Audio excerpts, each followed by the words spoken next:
Pulane Motswapong. Is that the right pronunciation? It's okay. No. Do tell me, how do you pronounce your last name? Motswapong. Motswapong. Pulane. Pulane. Dr. Pulane. Pulane. Dr. Pulane. Dr. Pulane did, I do remember because we were after talking, the first QP here, you were not able to attend, but did actually remember reading out your presentation. But now you are here, which is fantastic. Pulane did a doctorate degree at this university, suffer B as the director, survived, and she's back. And currently she is a lecturer in religious studies at the University of Botswana. So she's going to delight us today with the role of the church in propagating homophobia in Botswana, an investigation, and we're both looking forward to listening to you. Thank you very much.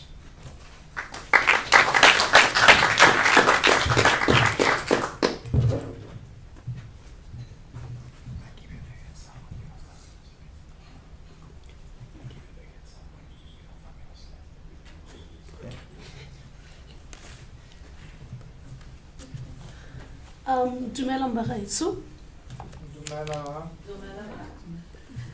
That's the way we greet in Setswana, in my language.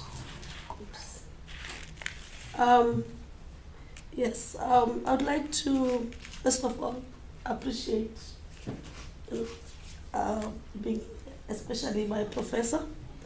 I have a bit of a cold, so my voice will keep on breaking, but I'll try my level best, and the accent so that you get used to it. I'll try my level best to, to pause and regain composure and then go on.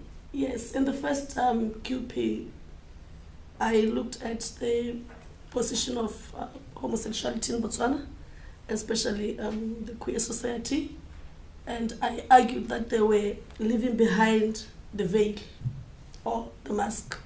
They were surviving behind the mask, and that was the paper that Prof read on my behalf.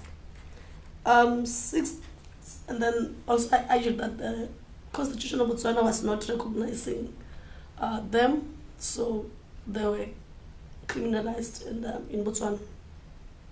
6 years down the line, now that I'm standing here, I've got good news. The society has now been registered. The government has finally relented and given in the society to register now, and it's recognized. Unfortunately, we have a problem. There is the church. After 6 years of the society lobbying to be recognized, the government finally gives them the platform, but now the church comes in and says no, that should not be happening.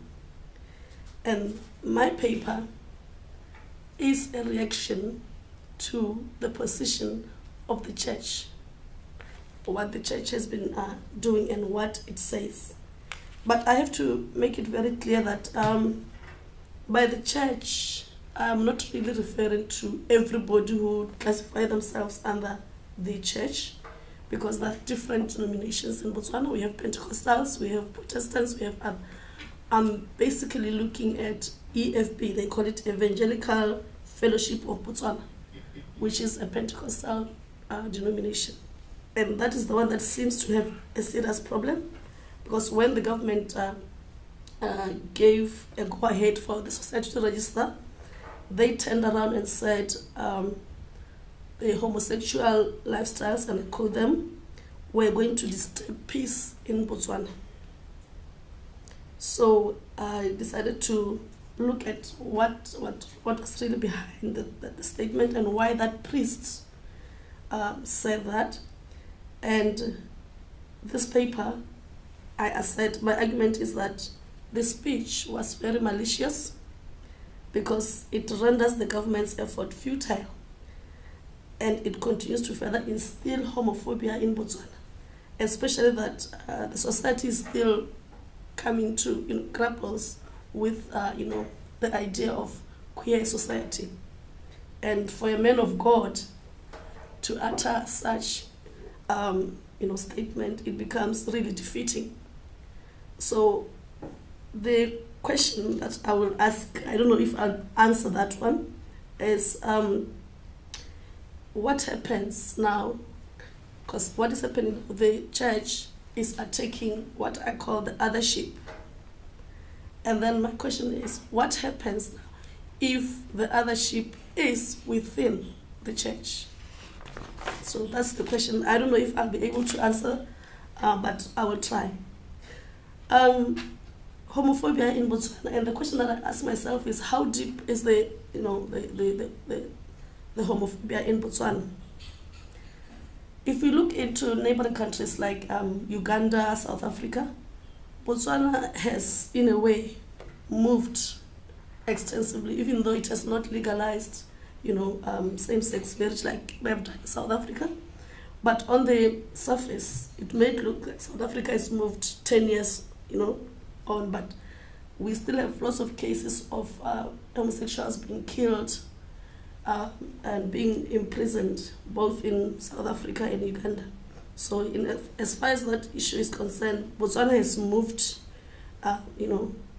further up the ladder in terms of rights, being queer society rights. But then the problem is we have the church. And by the church here, I would say I have classified 3 types of them.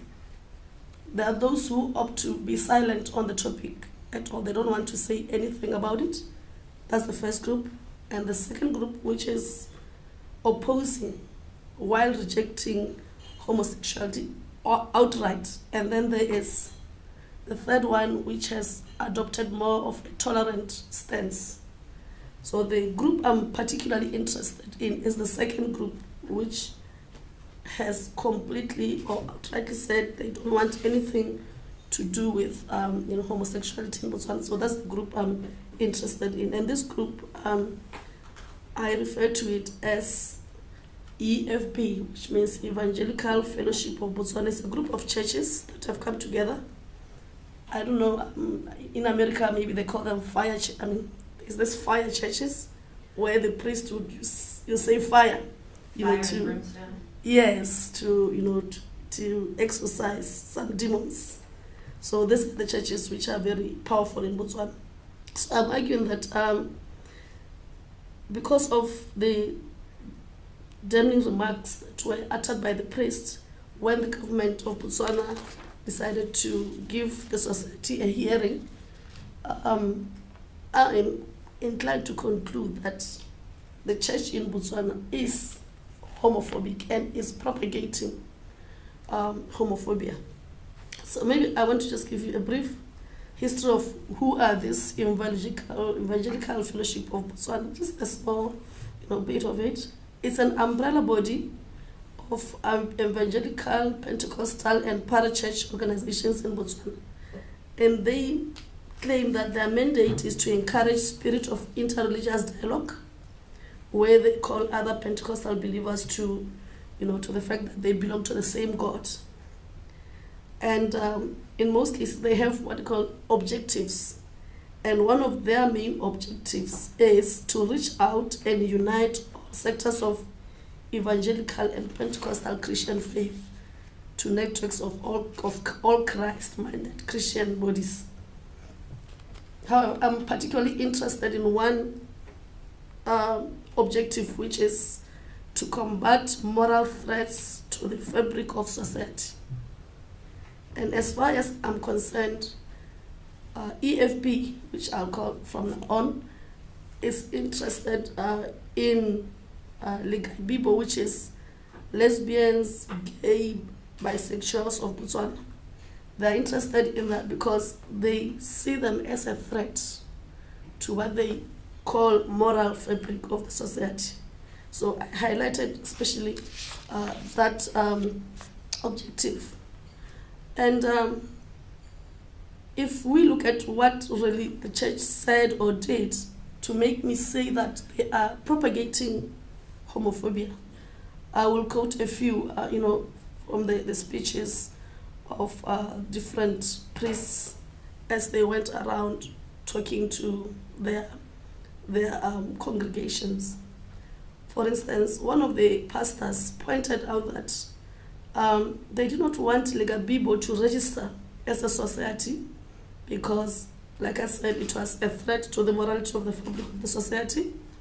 And he saw the society as unholy and against biblical terms.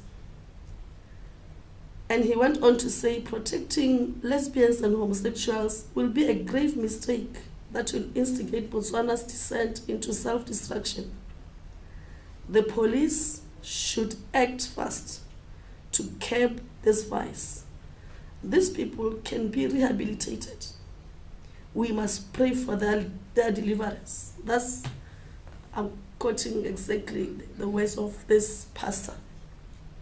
And for his part, he says, homosexuality is pure abomination, and the Bible clearly defines it as an evil practice.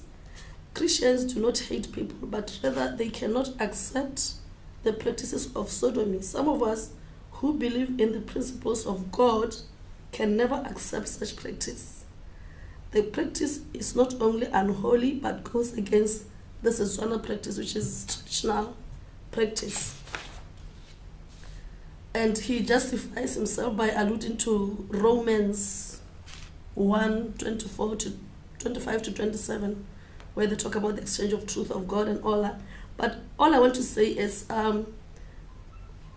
when this gentleman, this reverend or pastor, the EFB president, was addressing the conference, he made it very clear that homosexuality was going to disrupt the peace that Botswana is all known for across the world. And in order to do that, then he strongly felt that the practices should be, stopped because they are, and I quote, a distortion of God's blueprint for human sexuality. And therefore, it should not be tolerated in a Botswana society, which is, according to him, God-fearing nation. So he continued to say, Botswana, for Botswana, there can be no doubt that homosexuality and lesbianism are treated as antisocial traits. That's what he calls them. And he continues to say, therefore, EFB, which is his organization, struggles to find a difference between a clamor for recognition by a group such as lesbian, gays, and bisexuals of Botswana, and other similar criminal gangs or prostitutes, in that all of them are morally challenged citizens. So this was very, very out of order. That's what I feel. And it was at this juncture when people who are from the Botswana Network of Law and Ethics, which is a human rights group, they came in and said, this cannot continue to go on. This society must be rendered a fundamentalist entity because of the way it is propagating homophobia. So at the end of the day, the director of Bonela, which is Botswana Network on Ethics Law, came in and said the EFP was carrying, what you could say, extremist tendencies, and these implications resulting from statements as were made by EFB may be compared to those countries like Uganda and Nigeria, where evangelical movements are aligned to be initiators in the persecution of homosexuals. And then there's been some way of trying to engage with this group of people by maybe calling for workshops and asking these priests to come and attend the workshops, but they end up shunning the workshops because they felt that they are not in a position to what they say, compensate, their or compromise, let's say, compromise their religious, I don't know which right word to use, but they feel that they are holier than thou. So maybe the question that I wish to pose is, what have Botswana theologians done regarding homosexuality? Because they've talked about HIV/AIDS, they've talked about other things, but have they really looked at homosexuality? Because then it would give this priests an idea, or they may come to learn about what is really the Bible saying from the academics, not from the narrowed point of view that they hold as priests. So as far as I'm concerned, I'm arguing that there isn't much that has been done in Botswana by theologians on the subject. So this, in a way, is contributing to all this distorted, information that the priests might have, might be having on homosexuality. However, I wish to acknowledge there is one scholar. She's now a senior lecturer in University of Leeds, Dr. Stibet, who, while she was teaching in Botswana, wrote an article on homosexuality in Botswana and in the Hebrew Bible, because she was trying to look at what does really the Bible say, especially the original Bible, about homosexuality. And she concluded that for you to be, to claim that homosexuality is wrong, or because it says so in the Bible, one has to at least have a firm understanding of what is homosexuality in the first place. And secondly, they have to have a good grasp of what is said in the Bible. And thirdly, they have to have a reason for their outright rejection, which definitely, I'm sure, the EFB priests did not have those. And she goes on to give examples of what was happening in the Bible, where she gives relationships which were there. She claims, for instance, he says the sexual attraction between two women is not mentioned. That is, if that is the case, does it imply that lesbianism, it is not prohibited, is permissible? She emphasized that there is no allusion to any range of homosexual expressions. For example, she uses a close, affectionate relationship between David and Jonathan, and which she says it has sometimes been described as homoerotic or homoerotic. And she goes on to try and deconstruct whatever these priests have into their heads. But like I said, it's very difficult because you are dealing with, most of the time, these priests are not trained. They are apparently inspired by the Holy Spirit, and they had visions, and then they became priests. So they are not really trained to know and exegete the Bible the way a theologian would do. So all I'm saying is there's one particular Motswana theologian, but so far it's only Stibet who has come up with that paper. And I remember when she was giving up the paper, there was a lot of controversy surrounding it. All these priests were there, it was a conference. All these priests came in just to hear what this Western woman was going to say in their country, in Botswana. So she wasn't happy, with the reception. But it's academic. At times you just have to do it. But then let me also point out that there's this other scholar called Musa Dube, who has done extensive work on HIV, but she somehow tends to keep silent when she has to talk about homosexuality. And I don't know, I have claimed that maybe it's a strategic consideration. She's just been strategic about it because she is herself a Pentecostal. She, ascribes to that. And maybe it's more like conflict of interest, if I may say. But at the end of the day, maybe she recollected herself, and towards 2003 she wrote a paper. She produced a volume, Africa Praying, and she said maybe it was time now she and other theologians start to talk about, to break the taboo, which is start talking about homosexuality. But really, no one took her serious, and it has never been discussed any further. And in my previous paper, I had argued that Botswana Constitution was very clear. No homosexuality in Botswana. You can get up to 7 years in prison. But like I say, it's not really clear whether it's between men and men or women, and the law does not specify. But they say 7 years you can go to prison. But I'm happy that at the end of the day, in a way, this section 12 and 18 of the Constitution are more or less nullified by the fact that the society has now been, officially registered.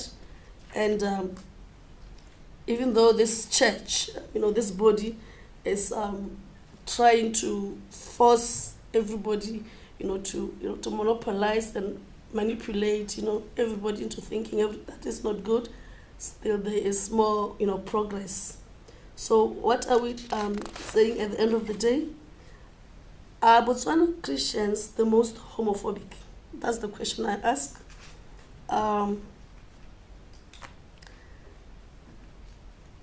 don't know how to answer that, but in my opinion, I feel they are the most homophobic compared to Hindus, because we have quite a number of Hindus, Buddhists, Jews, but I think they are the most homophobic. Why am I saying that? Because there's been some study that was done in the Afrobarometer, and about 32% said they were tolerant, but 62% said they did not want to hear anything about homosexuality. Maybe because their priest had told them that this is bad, and if you tell somebody who's illiterate and you tell them God says this, that's it. It's like you've put a rubber stamp. So they totally, and if it's a priest saying it, even better, because it's a man of God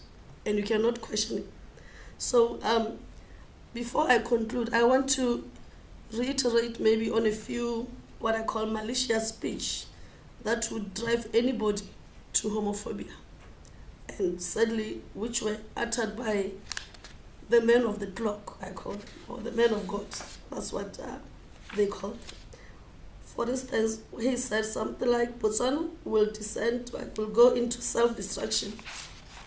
And my question would be, how is this possible?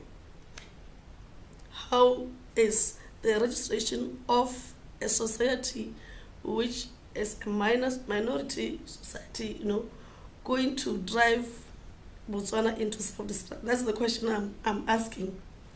And he went on to say the police must act fast and curb this vice. And I'm asking, why should a man of God want to, use force to attack an innocent group of people who are simply asking for recognition for their human rights? So that's the question I'm posing. And what happened to the famous adage, love your neighbor as you love yourself? And is police brutality really necessary? I think I was joking with my friend the other time and said, well, even if it's, they call it police, at least our police don't carry guns. So at least, if they are called upon and brutal, at least they won't shoot because they don't carry guns. At least that's a plus. But, if it's South Africa or anywhere else, then lives are going to be lost. But is that really necessary? And why is the man of God talking about the need to rehabilitate? And then these people, the tone, the wording is really disturbing. And as far as I'm concerned, the man of God, he himself needs rehabilitation, not the other way around. And if I can conclude, let me say Christians who, especially Botswana Christians, hide behind, the evil of biblical ideologies, and that do not reflect democratic and progressive credentials. They should not be used, this should not be used as a veil to perpetuate transgression of people's rights and stifle the principles of democracy. Hence, the church in Botswana has no place in deciding whether a society should be registered or not. The church should be a force that upholds peace and tranquility in the nation of Botswana. That is why its mandate is to accept everybody, regardless of color of the skin, race, and sexual orientation. Since they are pioneers, the church is the pioneers of homophobia, I feel they can turn, things around. The tables can be turned, and the church itself can be advocates for homosexuals, because as far as I'm concerned, they are the minority, and they need that protection rather than that vengeance. And then the issue of unnaturalness, of sodomy, and all that. Really, my question is, in our contemporary society, who dictates what exactly we mean by nature, by unnaturalness, and all that? Because that's very, hypocritical of them. That's very, it's very complex. You can't even know where to start. And is natural imply anything that is in conformity with the descriptive laws of nature, according to those priests, or rather that which human beings have not imposed their will and temper with its original actuality? So I'm asking all these questions. And finally, let me say, with Botswana 2016, this is our vision. We call it a vision 2016, where I know it's a very ambitious, vision, where they say everybody will be, disease-free, everybody will be educated in a population of 2 million. They said everything, like 2016 is the year. So all I'm asking now is, with 2016 not very far, everybody's expected to be tolerant and compassionate. Is the church attitude going to help Botswana ever achieve one of the Vision 2016 pillars, which advocates for a caring and tolerant nation? That's the question I'm asking. And attitudinal, a complete paradigm shift is investable for this to be realized, lest this remains an unattainable dream. The reaction to homosexuality as a society reflects the church and the society's intolerance to what I could say a divergent sexual orientation.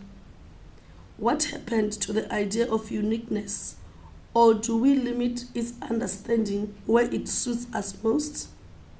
Furthermore, the church needs to acknowledge the fact that as much as they don't want to accept the existence of homosexuals, they are Botswana and are entitled to fight for their rights just like everybody else. At the end of the day, homosexuals, just like any other person, engage in normal day-to-day activities, and what makes them different is their sexual preference. So it is pure intolerance on the side of the church for not even taking time to appreciate each other's differences. Thank you.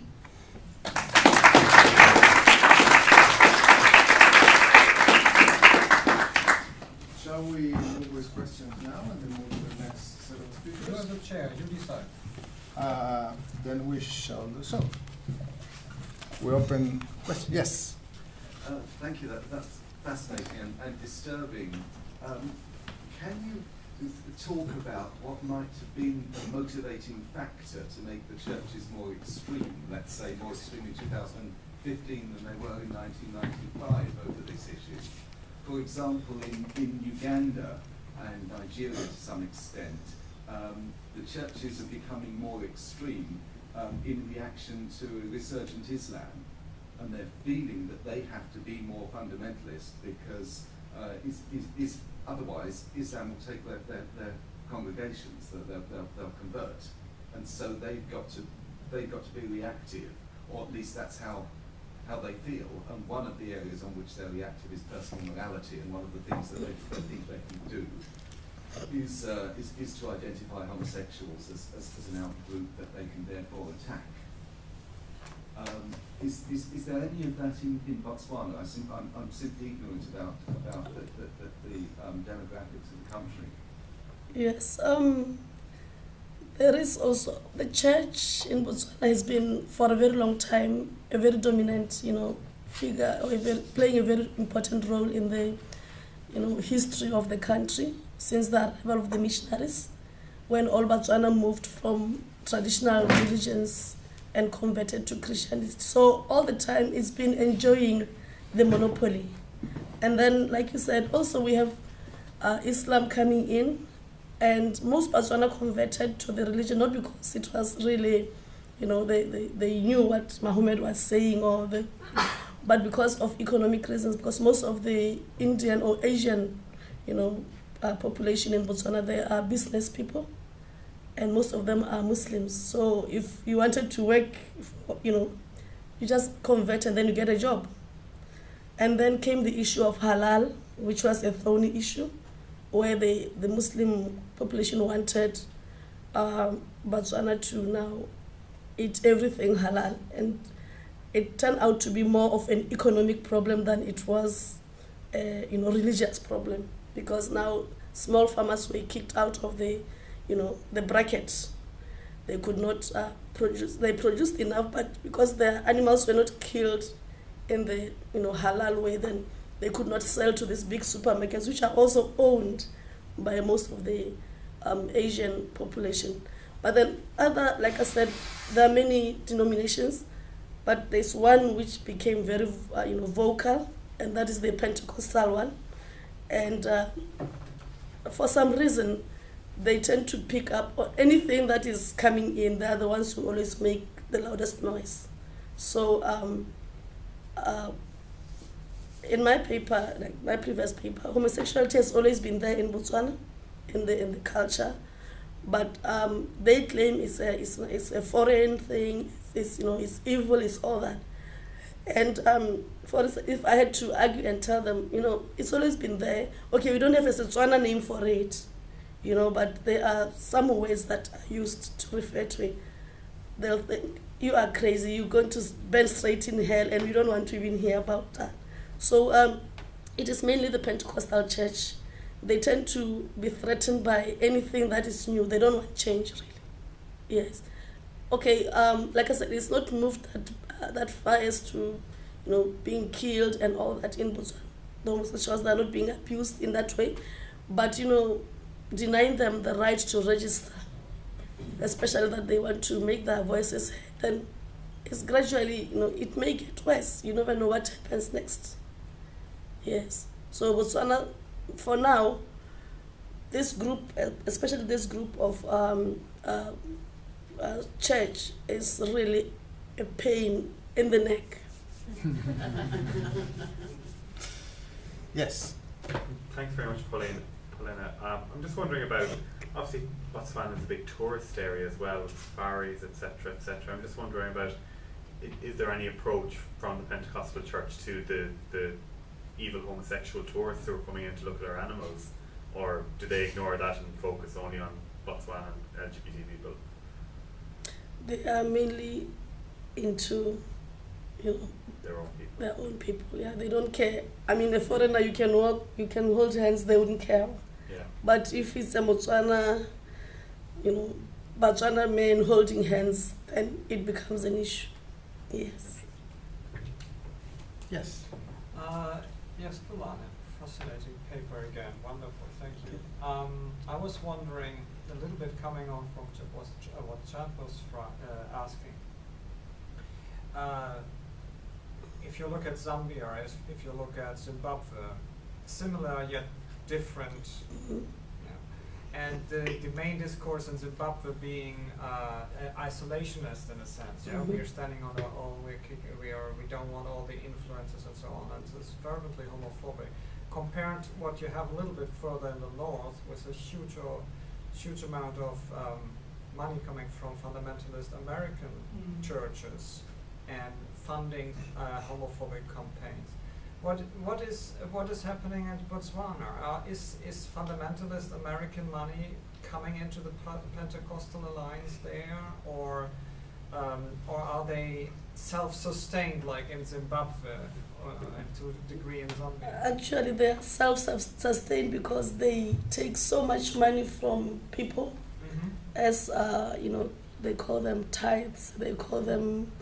There's so many ways they use, but there's a way of. They are the richest church.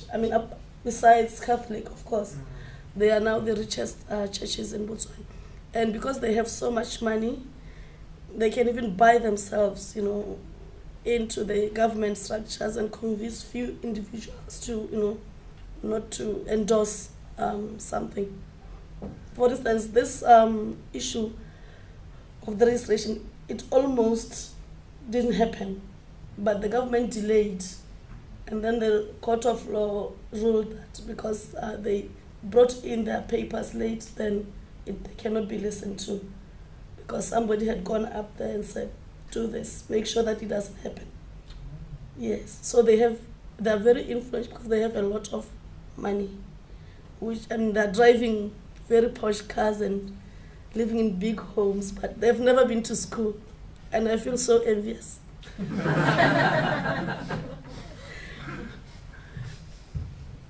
One more question? Yes. Hi, thanks for a fascinating paper, really, really interesting. I learned a lot, but I just wanted to know a bit more. It's not really a question, just an invitation to say a bit more about. It's absolutely clear that the church is trying to make homosexuality about an act, as opposed to a person. And homosexuality is, an identity. People can be homosexual and not commit sodomy. People can be straight and commit sodomy. So they're trying to make it about an act. That can, we know why they're doing that. So it can be sort of, criminalized, and it's a sin and so on. This goes right back to the Enlightenment. Sodomy is always something that's, outside of the country. Sodomites are always foreign, and it's always just about an act, not a person. I wonder about the counter discourse to that. How is that being framed? You mentioned there's not a Botswanan word for homosexual, but there's like a similar word. Is anybody looking at literature from the past in Botswana to try and recover words, recover sort of queer lives, to try and build a case for this as a sort of domestic reality that has endured, as opposed to being a kind of a global gay identity that's being forced by the West on Botswana? Is that going on? Well, if anybody who has to do it, then that is me. Okay. Because I don't see anybody going, that direction. So far, 2 or more papers have been written, but really, they don't go back, where you can sit with an old, because most of the stuff, the problem with oral tradition is not written, but you can still sit down with an older, grandfather, and just, talk about it. But then also there's this barrier, you're a child, why are you talking to me like that? But, I think if ever there's something that is going to come out of that, then it would be me who has to carry that research, and I'm planning on doing that. Yes. And anybody who wants to read her first book, chapter in the first Queer Paradigms book, will see that actually, Pulane, you have already started doing that in this article in the first Queer Paradigms book, so I urge you to read it. This is one remark following your statement. I don't think we have, even in Western languages, a word that belongs to our languages. Like